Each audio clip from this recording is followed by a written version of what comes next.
కోతి ఆపై కళ్ళు తాగింది, తర్వాత నిప్పు తొక్కింది. సేమ్ ఐపీఎల్ లవర్స్ కూడా ఇలాగే చేశారు. అసలే వీకెండ్, ఆపై ఐపీఎల్ ఫైనల్ మ్యాచ్. మరోసారి ఆర్సీబీ కప్పు కొట్టింది.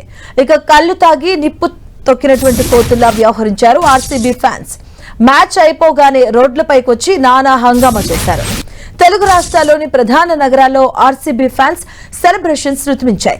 గత ఏడాది తొలిసారి ఐపీఎల్ టైటిల్ గెలిచినప్పుడు కూడా ఇలాగే హంగామా చేశారు. నడి రోడ్లపై పిచ్చి పట్టినట్టుగా ప్రవర్తించారు. అప్పుడు కూడా ఇలాగే చాలా చోట్ల లాఠీ చార్జీలు చేయాల్సి వచ్చింది. ఇప్పుడు కూడా సేమ్ సీన్ రిపీట్ అయింది. అదే ఆర్సీబీ ఫ్యాన్స్, అలాగే సెలబ్రేషన్స్, ఏమాత్రం మార్పు లేదు. హైదరాబాద్ లో అర్ధరాత్రి సచివాలయం ట్యాంక్ బండ్ దగ్గర ఆర్సీబీ అభిమానులు రచ్చ చేశారు. తెలుగు తల్లి ఫ్లైఓవర్ దగ్గర హంగామా సృష్టించారు. ఆర్సీబీకి మద్దతుగా అరుపులు, కేకలు వేస్తూ వాహనాలను అడ్డుకున్నారు. బారికేడ్లను విరగగొడుతూ పిచ్చి పట్టినట్టుగా ప్రవర్తించారు. ఈ సెలబ్రేషన్స్ హద్దు మీరడంతో పోలీసులు లాఠీలకు పనిచెప్పారు. అభిమానులను చెదరగొట్టారు. విజయవాడలోనూ యూత్ రెచ్చిపోయారు. ఆర్సీబీ ఐపీఎల్ కప్పు గెలిచిన వెంటనే ప్రధాన చౌరస్తాల దగ్గర బైక్లతో స్టంట్స్ చేశారు. బందర్ రోడ్డు, లయోలా కళాశాల, మెట్రోపాలిటన్ హోటల్ కూడలి వద్ద అర్ధరాత్రి పెద్ద ఎత్తున అభిమానులు బైక్ ర్యాలీలు చేశారు. రోడ్లను బ్లాక్ చేసి ఇష్టం వచ్చినట్టుగా ప్రవర్తించారు. దీంతో ఇతర వాహనదారులు భయభ్రాంతులకు గురయ్యారు. ఇటు వైజాగ్ లోనూ ఆర్సీబీ ఫ్యాన్స్ ఏమాత్రం తగ్గలేదు. ఆర్కే బీచ్ నుంచి వైఎంసీఏ వరకు రచ్చరచ్చ చేశారు.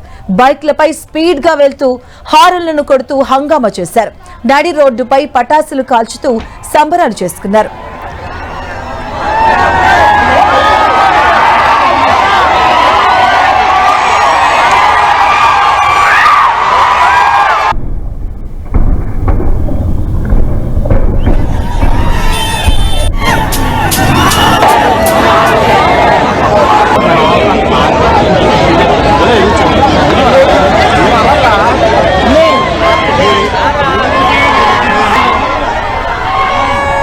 కరీంనగర్ లో అయితే మరింత శృతిమించిపోయారు ఆర్సీబీ ఫ్యాన్స్. మద్యం మత్తులో నడి రోడ్డుపైకి వచ్చిన అభిమానులు అటుగా వెళ్తున్న లారీలను ఆపి రచ్చ చేశారు.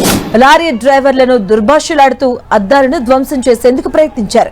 వీరి హంగామాతో అటుగా వెళ్లేవారు భయపడిపోయారు.